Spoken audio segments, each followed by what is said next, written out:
Thank you, Sarah, and thank you everyone who's joining us this evening. What a thrill and an honor to be a part of an event with two such esteemed writers, two writers that are, to my mind, some finest writers working today. As Sarah said, my name is Amy Brady, and I'm the editor-in-chief of the Chicago Review of Books. In case you're not familiar with us, the Chicago Review of Books is an online publication that covers book news and news in the publishing industry, as well as other things happening in the world of arts and culture. We are at shyreviewofbooks.com, where you can find all types of book reviews, interviews with authors and other creatives, essays, book recommendations, and other exciting things about books. We also have a monthly newsletter that we would love for you to subscribe to. It's absolutely free, and we'll bring to your inboxes every month links to our best content of the month, as well as links to other things that we find really exciting happening in the world of books and art. So please check us out. Before we get started tonight, I just want to give my deep-hearted gratitude to the New York Society Library for co-sponsoring this event tonight.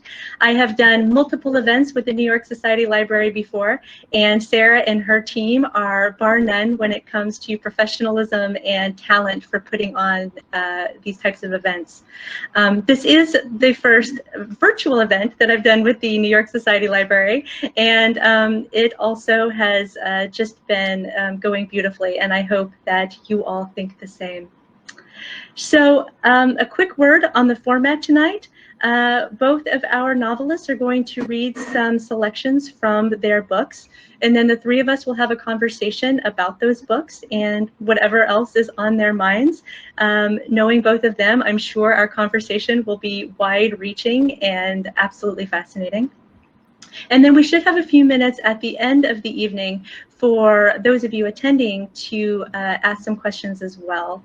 So if you have any questions as we are talking, as Sarah said, please put them in the chat box, which should be to the lower right hand of your screen. And Sarah will collect those and ask the questions that we have time for at the end. So without further ado, let me introduce the first reader tonight, the one and only Lydia Millet. Lydia, would you like to join me here on screen?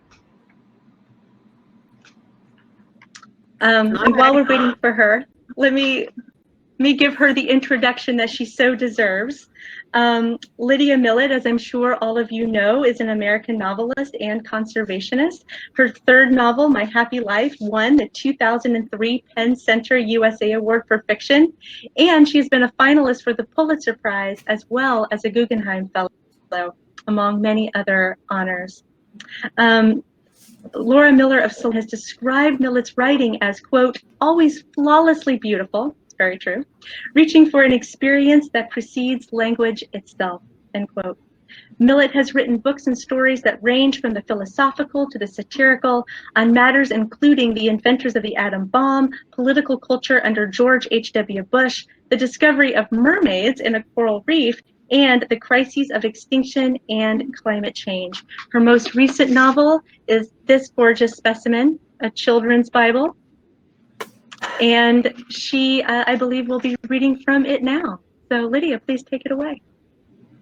Hi, thank you for having me, and thanks to everyone who virtually showed up tonight. I know there's a tremendous amount going on in the world right now, so thank you for your attention to our books today.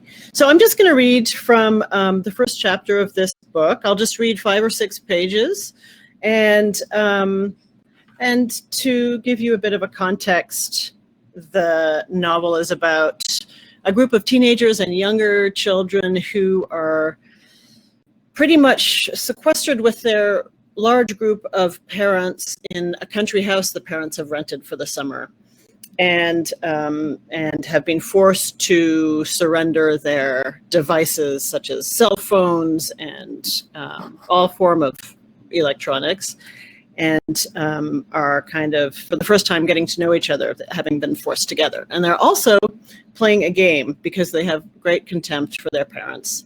They're playing a game to amuse themselves that involves avoiding being connected to their specific parents for as long as possible. So that's the parent game that they're playing. This is from chapter 1. We wouldn't have been able to keep the parent game going if not for the parents' near total disinterest. They had a hands-off attitude. "Where's Alicia?" I heard a mother say. Alicia was the oldest of us, 17, and already a freshman in college. "I've barely seen her since we got here," went on the voice. "What is it, 2 weeks now?"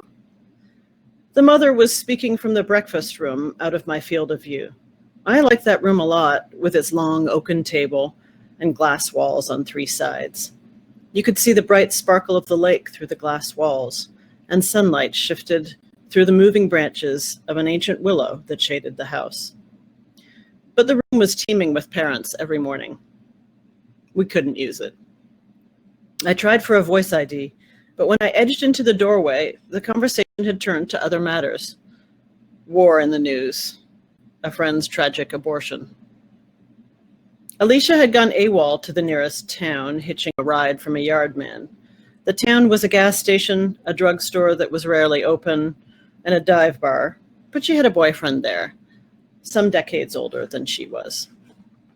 We covered for her as well as we could. "Alicia's in the shower," announced Jen at the table the night she left. We checked the parents' expressions, but no cigar, poker faces. David, the next night. "Alicia's in her bunk with cramps." Suki, the third. "Sorry, Alicia's not coming down. She's in a pretty bad mood." "That girl needs to eat more," said one woman, spearing a roasted potato. Was she the actual mother? "She's thin as a rail," said a second. "She doesn't do that puking thing, does she?" asked a father. "With a vomit?" Both women shook their heads. Puzzle unsolved. "Maybe Alicia has 2 mothers," said David afterward. "2 mothers, possibly," said Val, a tomboy who didn't say much. Mostly she parroted. Val was so small and slight it was impossible to tell her age. Unlike the rest of us, she was from somewhere in the country. She mostly liked to climb. High and nimbly, buildings or trees, it didn't matter, anything vertical. "Kid's like a goddamn monkey," a father once said, watching her scale the willow.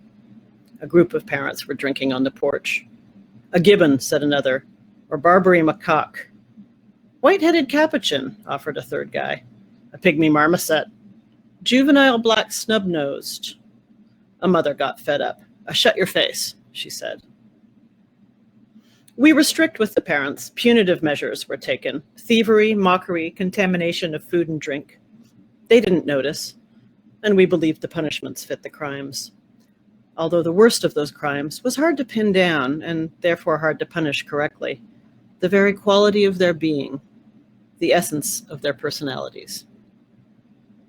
In some arenas, we had profound respect. We respected the house, for instance, a grand old fortress, our castle, and our keep.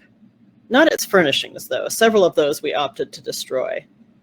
Whoever had the most merits at the end of each week got to choose the next target. What object would it be? Choice number 1, a china statuette of a rosy-cheeked boy in knee breeches, holding a basket of apples and smiling. Choice 2, a pink and green sampler embroidered with a dandelion, and in a swirly script the words, "Take a breath gently, blow, spread your dreams, and let them grow." Choice 3, a plump duck decoy with a puffed-out chest and creepy blank eyes, sporting a weird painted-on tuxedo. "It's a fat faggot duck," said Juice, "a bow-tie duck. A faggot like crooner duck, a Frank Sinatra duck faggot." He giggled like a maniac. Rafe, who was out and proud, told him to shut his trap, homophobe idiot. The winner was Terry that week, and he chose the apple boy. He fetched a ball-peen hammer from the tool shed and smashed in its head. The house itself, though, we'd never have harmed. Rafe enjoyed setting fires, but limited his arson to the greenhouse, a pile of hockey sticks and croquet mallets. He also burned stuff in a clearing in the woods, immolated a garden gnome. Its melting plastic gave off thick smoke and a disgusting smell. One of the parents noticed the smoke rising above a stand of pines and elected to stay on the porch, nursing a dry martini. The smoke dispersed after a while. We respected the lake and stream, and most of all, the ocean. the clouds in the earth, from whose hidden burrows and sharp grass a swarm of wasps might rise, an infestation of stinging ants, or suddenly blueberries. We respected the tree houses, an elaborate network of well-built structures high up in the forest canopy. They had solid roofs, and ladders and bridges were strung between them to make a village in the sky. Crude drawings, names, and initials had been etched into their planking by previous vacationers. Those old initials could harsh my mellow fast.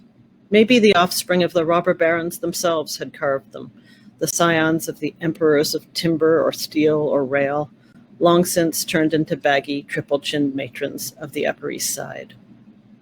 I'd sit up high on a platform now and then, with others sitting around me swinging their legs, drinking from soda cans or beer bottles, idly throwing pebbles at chipmunks. The little boys put a stop to that, citing animal cruelty. Braiding each other's hair, writing on each other's jeans, painting their fingernails, trying to sniff glue from the so-called rec room we didn't use. Never gave you a high. I'd stare at the initials and feel alone, even in the crowd. The future flew past in a flash of grim. The clock was ticking, and I didn't like that clock. Yes, it was known that we couldn't stay young, but it was hard to believe somehow. Say what you like about us. Our legs and arms were strong and streamlined. I realize that now. Our stomachs were taut and unwrinkled, our foreheads similar. When we ran, if we chose to, we ran like flashes of silk. We had the vigor of those freshly born, relatively speaking. And no, we wouldn't be like this forever. We knew it on a rational level. But the idea that those garbage-like figures that tottered around the great house were a vision of what lay in store, hell no. Had they had goals once? A simple sense of self-respect?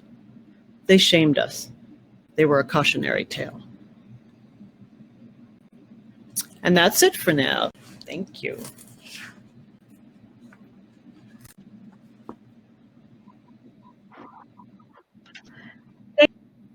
That was wonderful. Thank you so much. I hope you can hear the virtual applause. Wonderful. Well, our next reader is Michael Zapata. Michael, if you want to join me on the screen here. And while he's doing that, let me tell you all a little bit about Michael. Michael Zapata is a founding editor of the award-winning Make literary magazine. He is the recipient of an Illinois Arts Council Award for Fiction, the City of Chicago DCASE Individual Artist Program Award, and a Pushcart nomination. As an educator, he taught literature and writing in high schools, servicing dropout students. He is a graduate of the University of Iowa and has lived in New Orleans, Italy, and Ecuador, and currently lives in Chicago with his family. His debut novel is The Lost Book of ADANA, MOREAU, and I believe Michael will be reading from that now. Thank you so much. Thank you everyone for joining tonight. Just want to second what Lydia said. There's so much going on, and so it's just thank you for joining during this time. So I'm just going to read a short excerpt from The Lost Book of ADANA, MOREAU. Essentially, just to kind of get you caught up, the novel is at its core about exiles. It's about a Dominican science fiction writer who ends up in New Orleans after the American Marines invade the Dominican Republic in 1916. So it follows her life for a brief period of time. She writes a science fiction novel. She writes to critical acclaim. She writes a sequel that she destroys before her passing. In 2004, an individual by the name of Saul discovers in his grandfather's things a 900-page sequel. So it unfolds like a literary mystery. The part I'm going to read follows her son, Maxwell Moreau, who in his 80s as a now acclaimed theoretical physicist returns to live in New Orleans for his retirement. And this takes him through the beginning stages of Hurricane Katrina in New Orleans. On Wednesday, August 24th, Maxwell woke early, took a cold shower, made a cup of Cuban coffee, and turned on the computer. He wrote an email to Victoria. Then he spent a few hours on the internet searching for odd bits of news, names, and theoretical physics that no one remembered anymore, forgotten theories. At some point, he read about a tropical storm some 230 miles east of Miami, wondering vaguely if he knew anybody in that city. And some hours later, the tropical storm was given a name. Later that afternoon, he stood on his balcony and gazed east toward where he imagined the storm to be. And he didn't see anything. The sky was gray and pinkish and slumbering like the backdrop of a finished painting. The day grew hotter and hotter. That Saturday evening, his next-door neighbor, Antoine, stopped by to see if Maxwell was evacuating like others before the storm, or if, like him, he would ride it out. He thought about his prospects in Houston or Atlanta or Memphis and decided to stay. On Sunday morning, he filled his bathtub with water, and then he put plastic jugs of water in the freezer. And later, Maxwell went with Antoine to the hardware store to purchase supplies and plywood to cover his windows. On the highway, a few traffic helicopters passed overhead.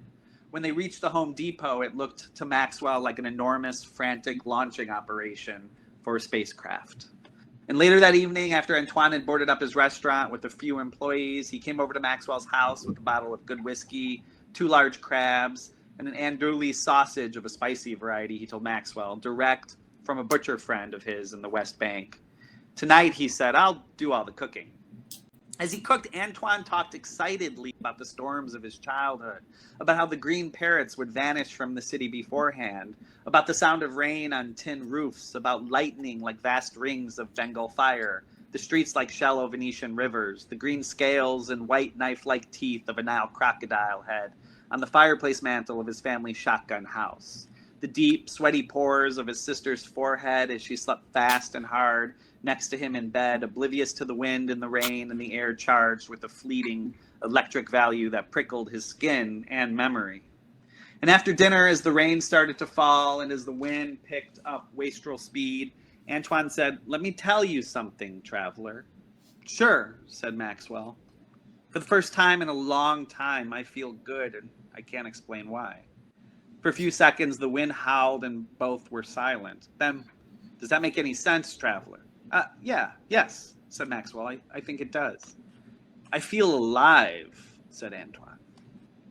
Around 5:30 a.m., Maxwell woke from a dream. In the dream, he was talking with a crocodile. The crocodile was mud-struck and delirious, his breath like vaporous clouds.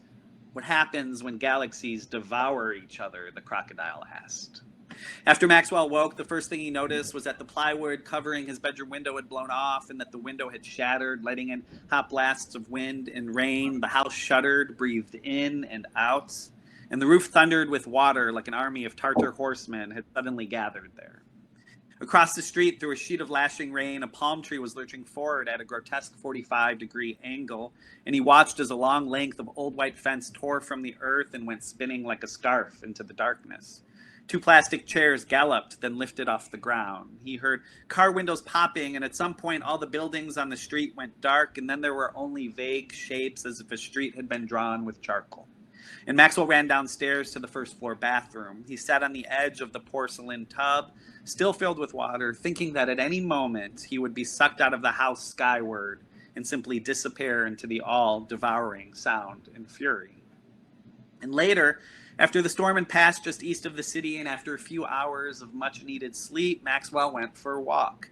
The light drizzle of warm rain that had veiled the city that late morning had cleared, and the day was incredibly peaceful, as is often the case after storms. A cloudless day, pale yellow, the vault of a smoke blue sky like a bell jar suspended over the city.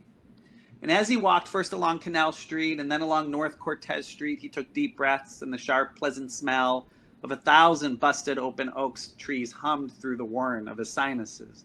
Power lines sagged sad and low, and debris littered the streets. The roofs and the sidings of some houses had been peeled back like giant butterfly wings, but most of the houses looked more or less intact, including his own. Occasionally he saw someone else wandering the neighborhood like him, a sleepwalker, and they stopped to chat about how they had survived the storm.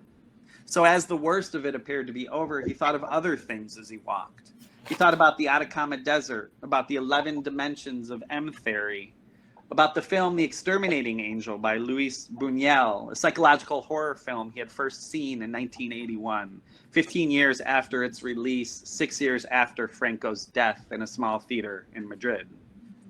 But at some point, he felt water coursing over his ankles, then his shins, and he headed directly back to South Telemachus Street. He knocked on Antoine's door, but no one answered. And Maxwell's house was airless and stifling hot, like a tomb, so he gathered his supplies and took them to the balcony. He turned on his battery-powered radio and twisted the dial, but there was no signal, just static, like the hollow roar of an ocean. And then he tried to call Miss Zora, but the signal was busy, and likewise, the internet was down. The water on South Telemachus Street rose and rose. At some point, he rechecked his camping gear and food supplies. He made pasta on his camping stove, but by the time it was ready, he wasn't hungry. The following morning, Maxwell woke to Antoine's voice. "Traveler, you still here?" he heard, distantly as if through a pinhole. He was drenched in sweat, and his sleeping bag was bunched up under him. It was dawn or just past dawn, he couldn't tell. Still, the sun was flaring. South Telemachus Street was like a long, dark river, maybe 7 feet deep. The water smelled like putrid fruit. The air around his house was hot, apoplectic. He stood up slowly. "There you are, traveler," said Antoine. "You had me worried for a minute." "Listen," he said, the levee's breached. The water's still rising. It's toxic. You have to stay up there." Antoine was standing on the bow of a 15-foot Sea Ray. He wore a faded Hawaiian shirt and a bright orange life vest. Between his bare feet was a .22 rifle. In the Sea Ray with Antoine were 7 other people, an elderly woman with 2 young kids, one holding a little shaking dog on her lap, an elderly man wrapped in a mint green bedsheet, a middle-aged couple, and an adolescent girl wearing a Batman backpack who was contemplating Maxwell with a faraway look. In fact, all of Antoine's passengers sat lost in thoughts. In turn, Maxwell stood on the balcony gazing at the strangers' faces, which were like something out of a Goya painting, lucid if dazed survivors of a grotesque thing. They did not seem like strangers to him at all. "You good, traveler?" said Antoine. Maxwell thought for a few seconds. "Yes, I'm good," he said slowly, like he was a time traveler recently arrived in a city about which nothing was known for sure. "Nobody's coming," said Antoine. "No army, no navy, no other boats except a few in the neighborhood like mine. No buses, no nada. In other words, traveler, homeland ain't secure and we're on our own. So after I check on some addresses, I'm coming back for you." Antoine took the helm of his boat, started the engine, and turned on the CD player. Maxwell watched as the Sea Ray headed toward Canal Street, the tender, liquescent sounds of Bob Marley's "Waiting in Vain" drifting over the flooded ruins of New Orleans. And I'll stop right there.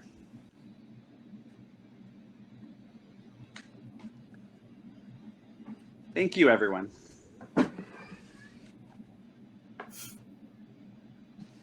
Well, thank you, Michael. Thank you so very much. Great. Well, now I have the great pleasure of talking to you and Lydia about these books. Lydia, if you want to join us.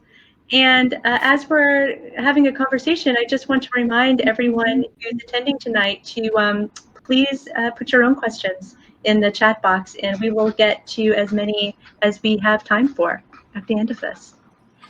So first of all, thank you again, both of you, for being here, especially as you both mentioned, with so much going on in the world right now.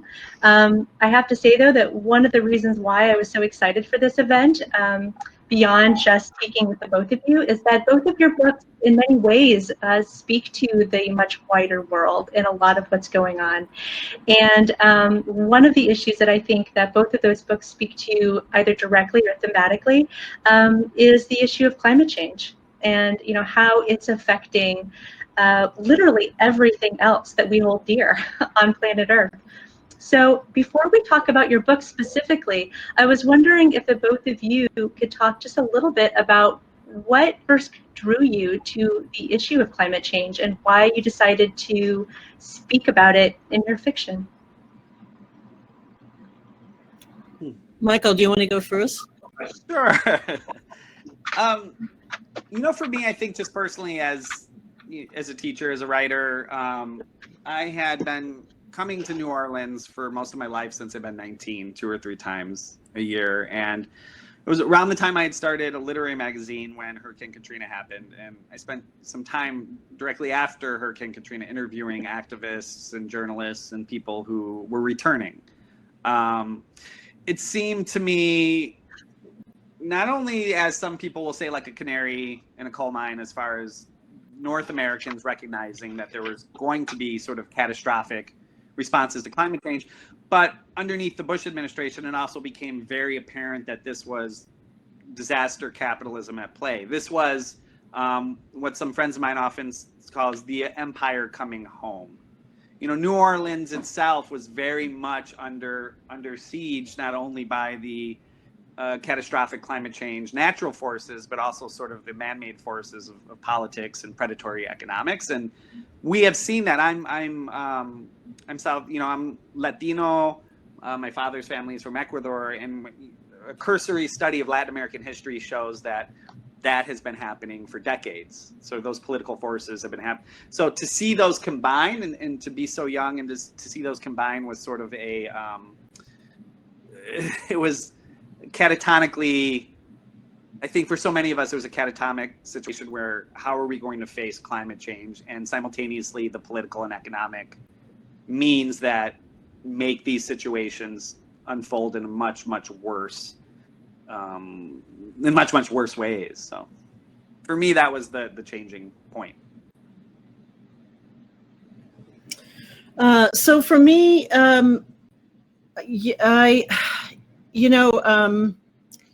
climate has just, it's flummoxed me for so long, that sort of our mainstream culture, particularly in the US, has been so uninterested in the sort of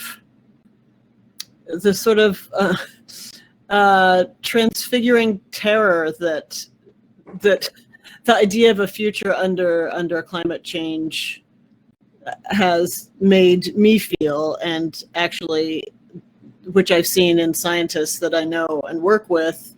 A friend of mine who's a writer likes to say that it was her sort of awakening to the reality and the urgency of the climate crisis just came while she was doing research to write a book and a novel. And that's when I'd sort of been preaching to her for years about the science of climate change and extinction. And only when she began delving into the science did she begin to see the weight and the sort of, the massive scale of what this will mean for future generations of people and other beings, and become really transformed, I think, by the science. And so, I feel like it's way past time for the arts and literature and every other form of cultural expression that we have, and to be also obsessing over climate change as science and scientists are, because, and mind you, it's also profoundly, climate change is profoundly a justice issue, and like an environmental justice issue, and an issue of capitalism, of course, and the abuses and exploitations of capitalism, and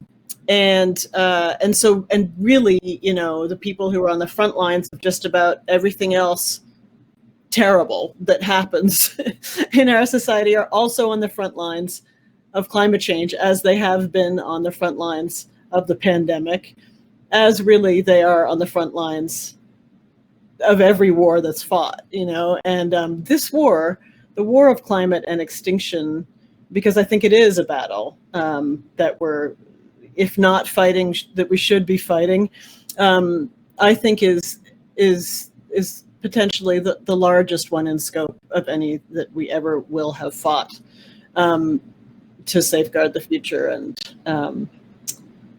and so I think I'll stop talking now for a minute. I feel like it sets us on a path of sort of like unstable realism. There's no clear way forward. I've thought a lot about my grandfather, who's a farmer.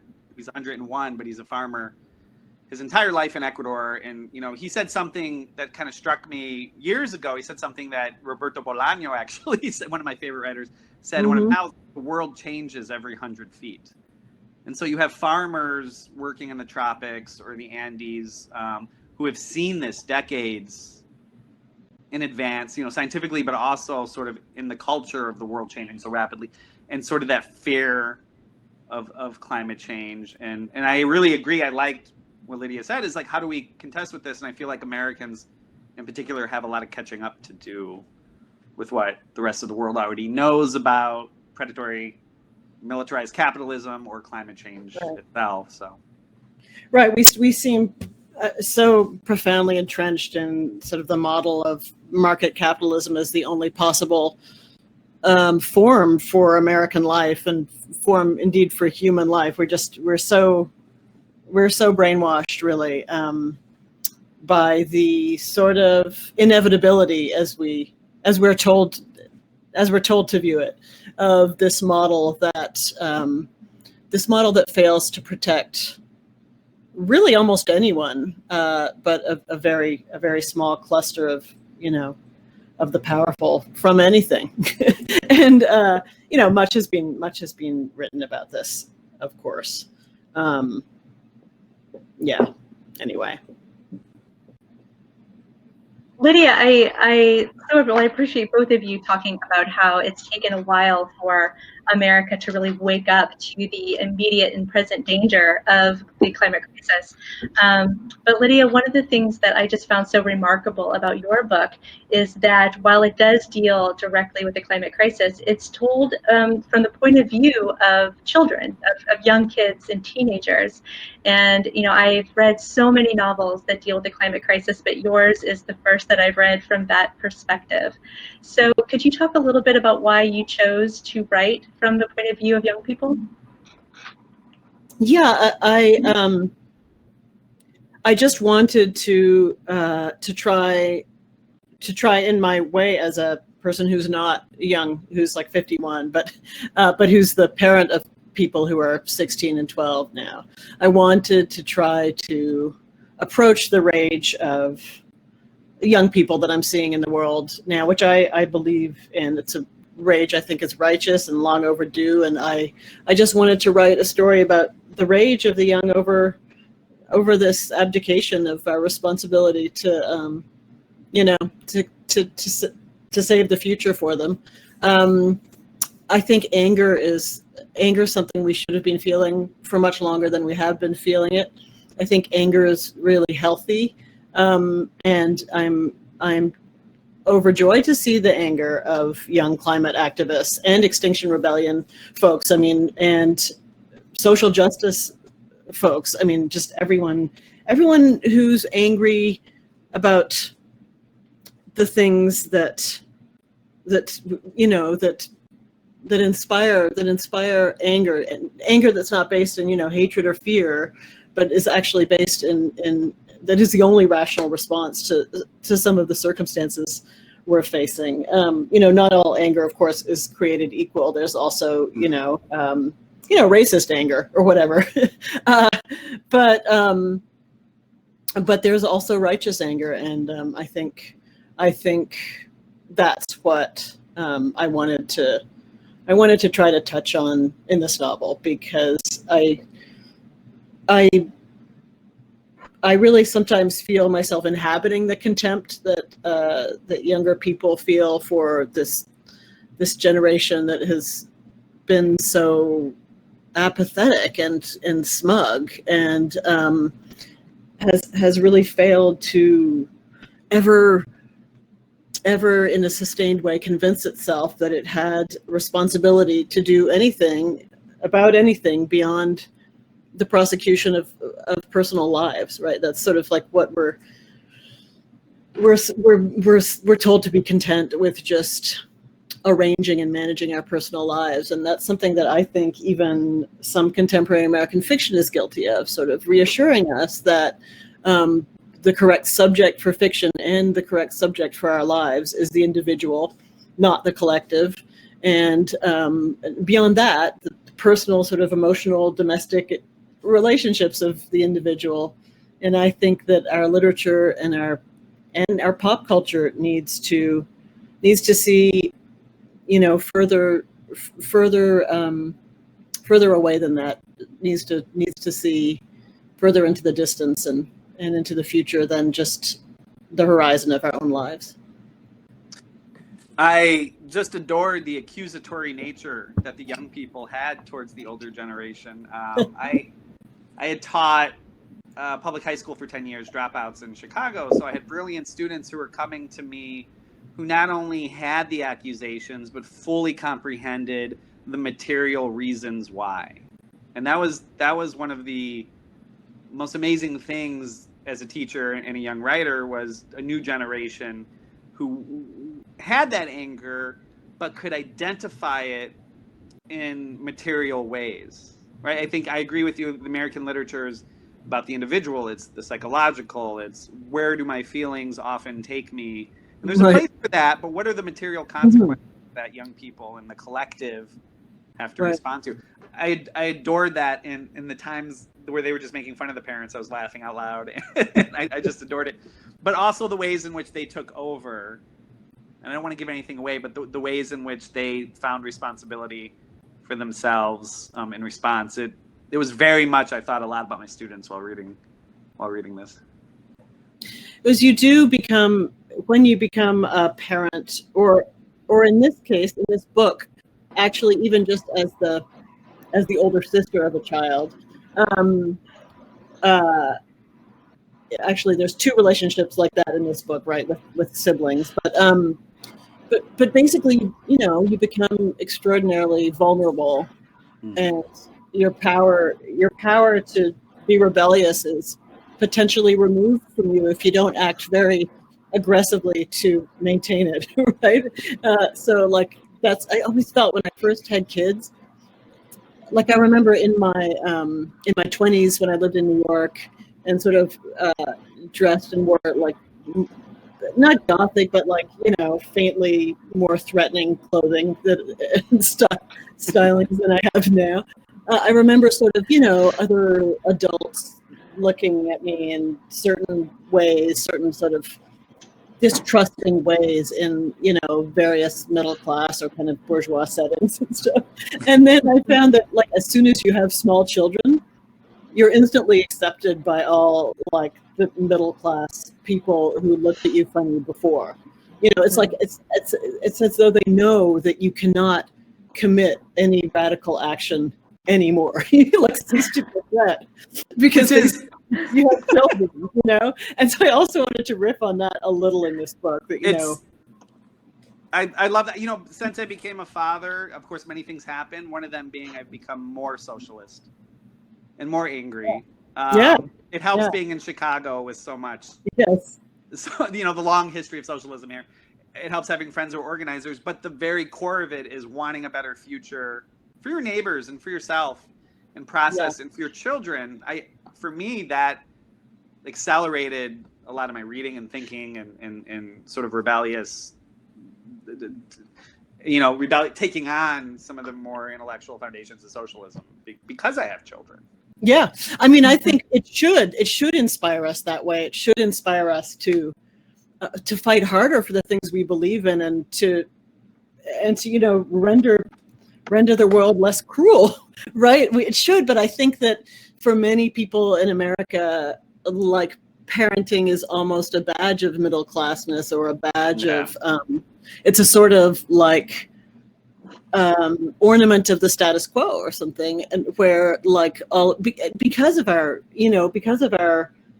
enrapturement in the personal, all of a sudden the children are an end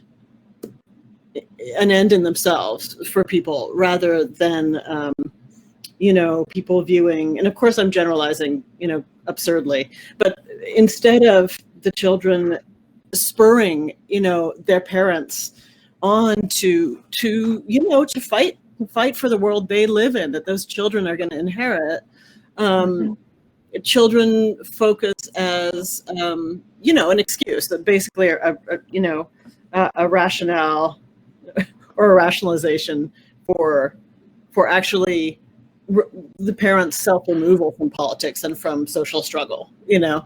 And so this book also was a little bit about that, how these parents have simply removed themselves from the fray because they're doing what society wanted them to do in their minds, which is to reproduce, right, and to contribute to, I don't know,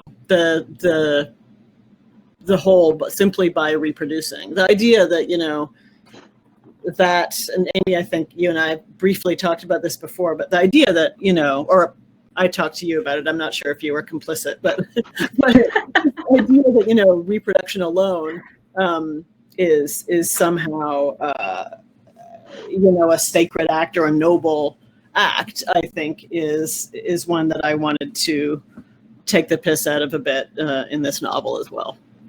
Mm-hmm. Great. Michael, your novel, I mean, also just so deftly weaves together so many of these larger systemic issues happening right now. I'm thinking specifically of climate change and the issues of immigration and the refugee crisis that, of course, that, you know, we're already seeing happening in places in the world, including the United States, and which I think we will see a lot more of in the coming years. We, in your book, you know, we have, of course, the characters' backstories and their own, you know, generational immigration stories. But then we also have the lost book, which is in your novel called A Model Earth, which is a science fiction story about this multiverse filled with Earths, most of them barely habitable, and then there's the one Earth that accepts the refugees from that Earth to live. And so I wanted to ask you, what are you hoping that readers take away from this kind of beautiful integration of climate and immigration? What do you want them to think by reading this story? Oh, good question. You know, there's an enormous, you know, I think thinking about refugees, I'm thinking about immigrants, and I'm first generation. And when you're from a family or and you show up in a new world, so to speak, you show up in a new country and you're presented with what essentially feels like a parallel universe, and you're learning the rules of it, and you're learning how to embrace it or what to reject, and you're in this liminal space, which is very much feels science fiction. You have this sort of draw that we know as readers of a lot of immigrant and first generation communities are pulled towards science fiction and fantasy, an explosion of that, I think, for these reasons. But just on a theoretical physics basis, there's a profound beauty and a profound horror in thinking about possibility. And one thing that constantly blew me away in writing this, thinking about how to write this book, but more so interviews that I read with theoretical physicists, is how much they took home with them those possibilities. We were thinking about the collective, right? So I was reading interviews with theoretical physicists who were drawing these horrific and beautiful conclusions about possibilities on a global scale.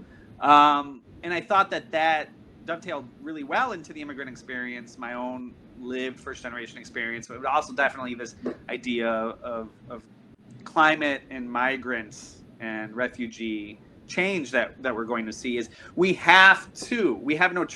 reached a point where we have to build a new world. We have no options, you know, like similar to what Lydia was saying, is like what the moving forward, if we're not going to rebel against the previous order, then we find ourselves in a type of neo-medievalism where there's no foreseeable material way forward based on that. And just thinking about the collective pain and the collective tragedy of being forced from a home based on the needs, the desires, and the actions of the 1%. Very few people are making sort of these decisions that pull capitalism along, and it's painful to see that those decisions on a daily basis are being made in catastrophic, terrible ways, in ruinous ways.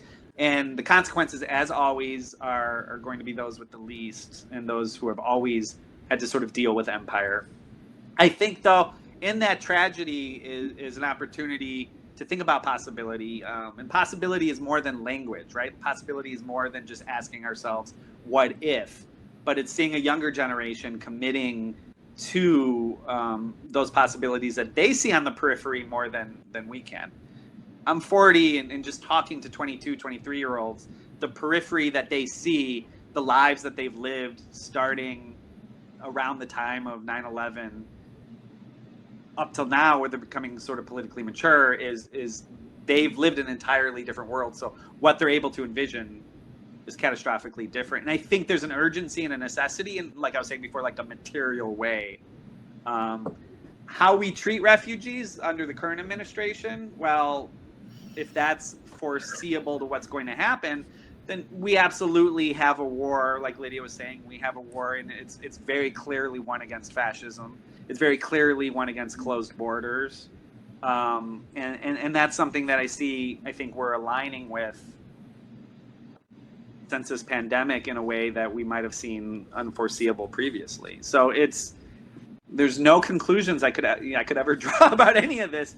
But I think just that shared thought about possibility becomes something more than just thinking about the individual. Like, right, like what's just possible in my life? What's possible for sovereignty? What's possible for borders? What's possible for saving an actual planet? If I were to say I go back and forth between nihilism and hope. And if I were to say, writing about these science fiction worlds, like very briefly in the novel, most of them failed the test. Almost like a Doctor Who episode, right? But the ones that don't are so damn well worth thinking about as we move forward. And science fiction does that for us. It challenges our most closely held ideals, I think.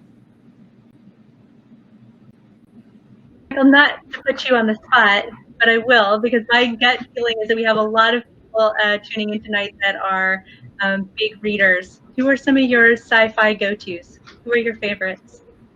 Oh, I mean, my go-to recently is Samuel Delany. I think Samuel Delany addresses a lot of these issues. I've been rereading Dahlgren, post-catastrophic America, but it's about this transmorphic city. But he addresses a lot of these issues of capitalism, race, and gender, and what happens when refugees find themselves in a new place. So for this particular topic, even though he doesn't write necessarily about climate change, I've been thinking a lot about Samuel Delany. Cixin Liu, who wrote the three-body problem.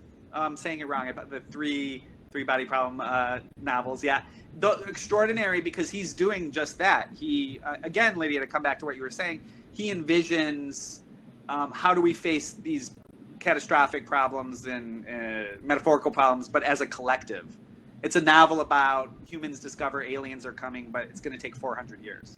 So, reiterations of societies that happen trying to face this metaphorical but also very real thing that's going to happen to the planet. And I read that, and even though he doesn't talk about climate change, I couldn't help thinking about how he's dealing with these enormous issues of how to collectively rearrange life on Earth to survive. Yeah, well, no, I have some more books then to add to my to-be-read pile, so thank you for that. No, Michael, earlier you said something that really struck me, which is that possibility is more than language, and I think that's so beautifully put, and I think that is really playing out in real time as we are watching these protests, actual action in the streets, kind of mushrooming up across the country and indeed around the world. Now, that said, at the heart of both of your books, there is a book, and it seems like that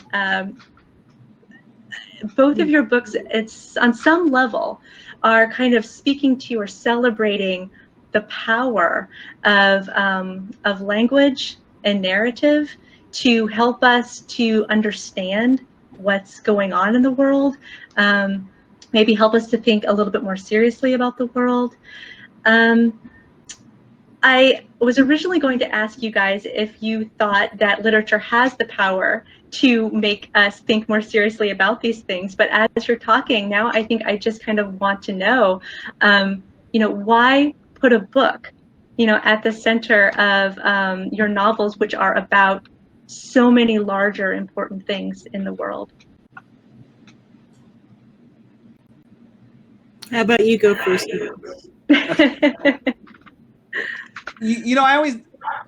I remember sitting, I've been thinking about this a lot lately. I remember sitting so I studied literature at University of Iowa, very briefly took part in the writer's workshop there and decided that I should study evolutionary biology, maybe instead. Because the big questions I was so interested in then and hopefully now were not being answered in craft workshops. And what I wanted, I remember sitting and there was this profoundly brilliant student and asked a very simple question that kind of took the class off course for maybe like 2 weeks. And that question was, at what point in human history did storytelling begin? I mean, so we're talking about deep time. We're talking, is this a million years ago? Is this previous to Homo sapiens? And it just profoundly has stuck with me through the years that storytelling itself, its current iteration, TVs and movies and books, is just one iteration, is what essentially sort of not a human cultural artifact, but a cultural artifact that is critical to survival. So I strongly believe that. I think the sciences pick on that pretty profoundly. And so centering a book in the novel was part of that, but so many of the stories in the novel itself are told through oral tradition, which is something that has been happening for hundreds of thousands of years in human nature. So I wanted that balance. For me, the act of having a book that sort of connects narrative threads to people who are physically and orally telling their own stories felt that the novel itself was almost like a historical shoot off of it, right? I love writing. I love science fiction. I love that this sort of in the course of writing it becomes sort of this literary mystery. But at the core of it, I wanted to address different iterations of storytelling, because it is an act of survival. It goes beyond language. The students I taught who were going through all sorts of their own means of survival, whether it was working the night shift, health issues, and they couldn't go to school or whatever, when they found a space to tell their own story, it was a structure through which they could understand their lives and move forward. And I saw that day to day, and I think novels can have that profound impact as well. And one last thing is, my friends who are organizers and socialists, they're always telling me the first thing they do when they knock on doors is to listen. And it sounds cliche, right? Especially like how Lydia was talking about the self in American literature, like edges too much towards that self. The act of listening is how you form solidarity. It's that first step towards organizing. And I think that's true for literature as well. Mm-hmm. Yeah, I mean, I think that it really would help us sort of collectively to look more closely at language and how we use it and how we abuse it, because it is this extraordinary, powerful, source of beauty and hideousness in really all social units, sort of across the world. And right now, in particular, of course, in this country, we're at this sort of dreadful sort of crucible moment with this administration of the just outright sort of flagrant abuse of language, almost the subversion of language, that is maybe in some ways the ultimate sort of apogee of postmodernism, where like everything is so relative that you can lie all the time and not really meet with consequences. As you know, as the leader of you know, the world's biggest economy or whatever right now, for this moment. You know, so I think we've seen that this terrible attack on language that has occurred over the past. Of course, there's always been spin, right? There's always been that has always existed, and politicians have always said false things in pursuit of their agendas. That's nothing new. But to actually have what you say shift from moment to moment, and have no cohesion even within itself, and also to have no discernible ties to objective reality, that's sort of that's sort of an amplification and like grotesque exaggeration of what we once, you know, called spin, and which now seems almost quaint to us, because spin assumedly had some relationship to material reality. But so in other words, like language has been so blown out in the public domain in the US over the past 3.5 years by this megalomaniacal leader, that I think it's really the time to come to its defense, and to defend like the integrity of stories that that are truthful, even if they seem like fiction, stories that have some essential truth, that want to be truthful. I think it's the time for us to defend language and science. All these things are under attack. It's all cut from the same cloth, as we know, in the same way that police brutality is cut from that cloth. You know, we need to stand up for integrity, and for I don't know, for the authenticity of the soul, for lack of a better term. Yeah, I agree with that so much, and I've been thinking how nationalism and white supremacy itself creates its own reality, and it does it in a very rapid way. And then so you combine that with a president whose only skill is advertising. It's the only thing he does. It's the only thing he's ever done. It's the only thing he ever will do. And you have this nationalism that is being portrayed. That's hard to recognize in so many Americans who've read history books about Europe, who've read history books, hopefully about Pinochet. But it's a very different type of fascism, because it is built in the language of advertising. Right? I agree with that false language of advertising. Arthur Miller, I remember watching an interview with him, a documentary, and he said, you know, what Americans do is they're entertaining, and then he pauses, and this was in the 1950s when he was being blacklisted, when he had to defend himself in front of the Congress during the Red Scare, and then he pauses, and then he says, even our fascists have to be entertaining. And I've been thinking about that, and how his understanding of language and his understanding of nationalism itself in the form of advertising language is sort of what we have. And that is white supremacy. It's built on things that are not defensible, as fascism is. And you can't defend it with language, so language itself becomes amorphous and almost pointless, and just utilized as sort of a power structure that ever fits the moment.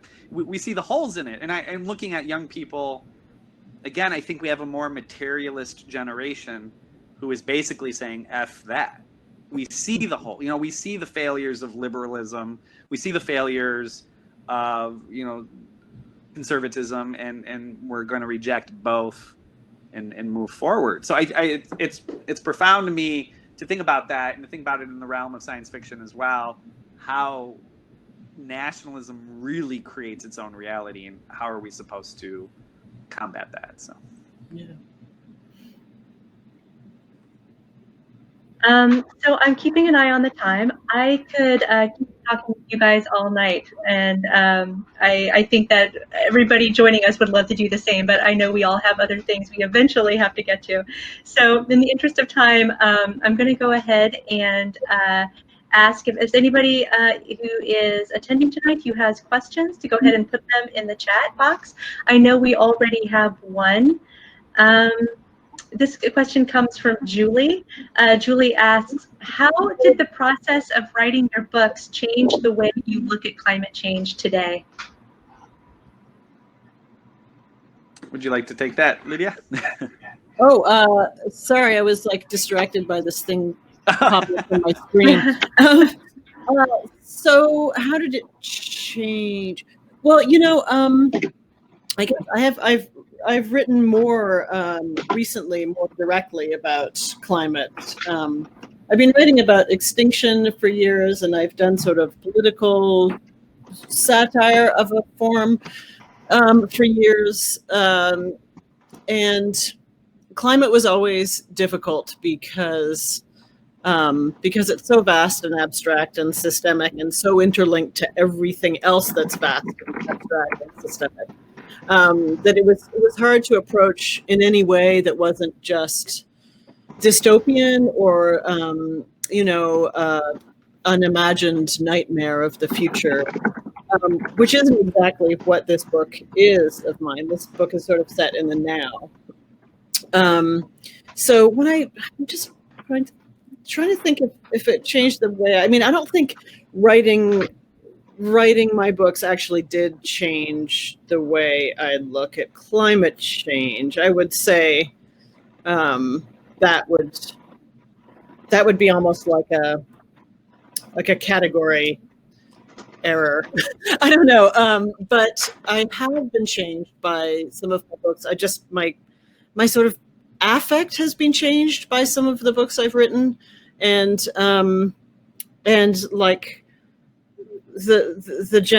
my sort of level of generosity has changed sometimes. Things like that. Like I've been affected by sort of the voice that I've used to write something in the past, but I don't know that sort of climate change specifically is something.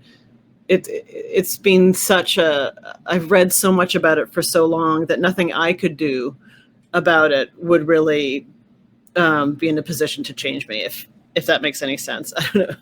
How about we go to you, Michael? The process of writing it, I think, was sort of reconciling, like I was explaining in the beginning, interviewing people after Hurricane Katrina in New Orleans.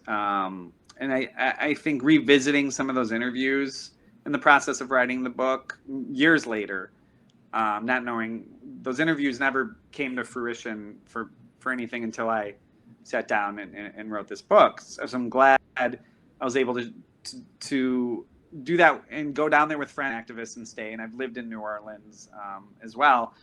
So I think for me, it feels incomprehensible, climate change. I'm forgetting the theorist right now, but he calls it like a hyperobject.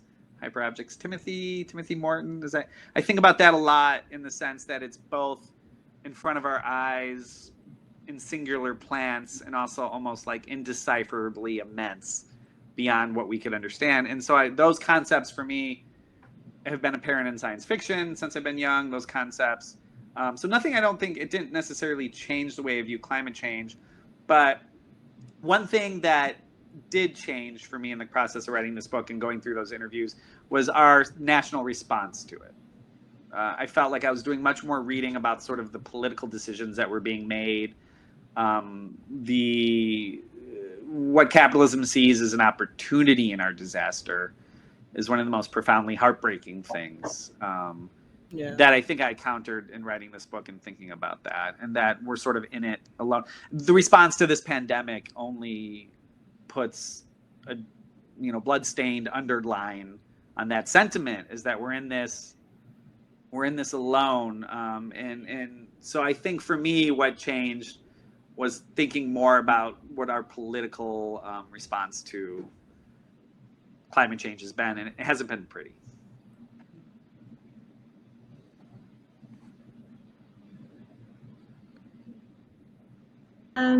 Looks like we have another question here. I think this is coming from Sarah. You mentioned earlier the people who are unwillingly on the front lines of every disaster. I think it's safe to say those are also the people we hear from less in writing offered by publishers, or that which gets publicity. Do you see improvement in that? Is social media good or bad for it?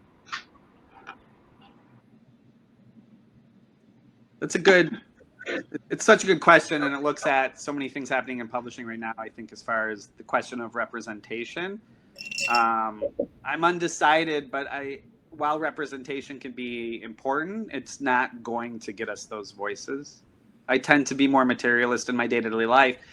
You know, I'm Latino, I'm first generation, and the things that get more Latinos, more people of color into publishing are going to be universal health care, going to be universal child care. It's going to be affordable college. As much as we want to modify businesses or modify industries, you can only go so far with that sort of representation.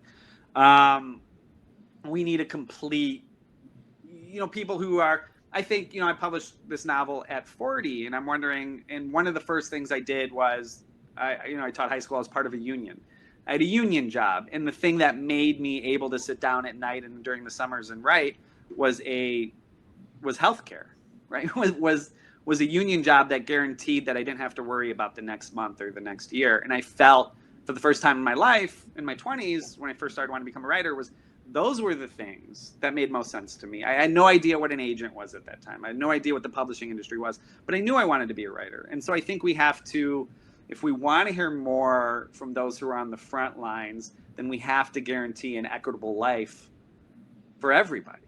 And I think that's what when we have a failure of liberalism, I think that's part of it, in saying that the representation will get us there, and it hasn't. It hasn't. I don't want to go on too much of a political tangent, but I had students who were crying and ecstatically happy when Obama won the presidency, and 2 years later had family members that were hiding in churches because ICE was raiding homes. It's a profound feeling for young people to see that and to know that representation is not enough. We need to take care of everybody in a very real and material way, and we will hear from those voices. Not to get super intense about it. I just think it's such, it's an intense argument right now in publishing, but those universal healthcare would give us more of a renaissance of unheard voices than most anything that could happen to one industry. Agree totally, yeah.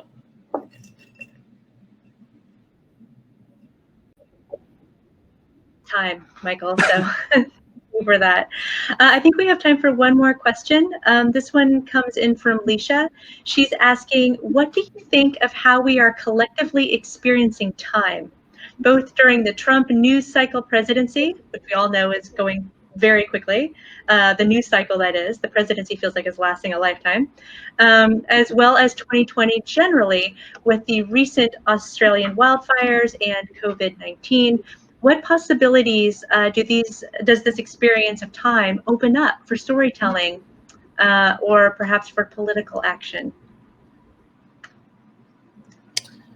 I think actually the swiftness of the news cycle, which seems always to be replicating itself in different iterations with different postures and falsehoods and red herrings and bells and whistles and little explosions trumped up for our delectation and distraction, that swiftness, I think, is absolutely an impediment to meaningful conversations and has only been sort of hyper exaggerated or something, like, amplified vastly by the pandemic and like right now, I look out my window and there's a wildfire burning in Tucson here on top of the mountain, and I can see the roiling smoke from here. There's something, and this is climate change related, okay? Because we're in the desert and it's hotter and it's drier. It just is, There's always something happening. There's always something happening, and so many of these things are real and important and crucial to know, and then they're instantly covered over by frivolous, foolish, egomaniacal fripperies generated by the tweeter-in-chief or whatever, and also who I think we should never forget is being enabled by people like Mitch McConnell. And again, not to get like too down in the weeds, but Congress has really neglected its responsibility, especially the Senate now, to really curb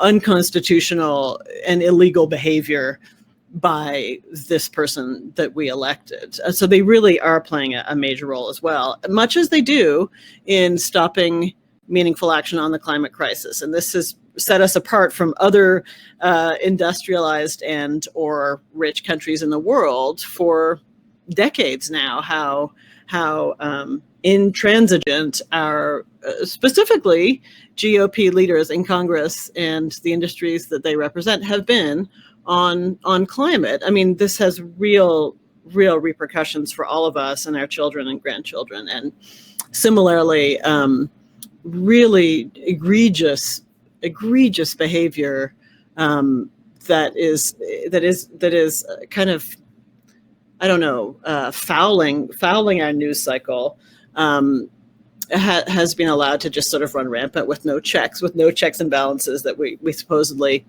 built into the Constitution. So I mean, I think the way we're experiencing time is very oppressive. I feel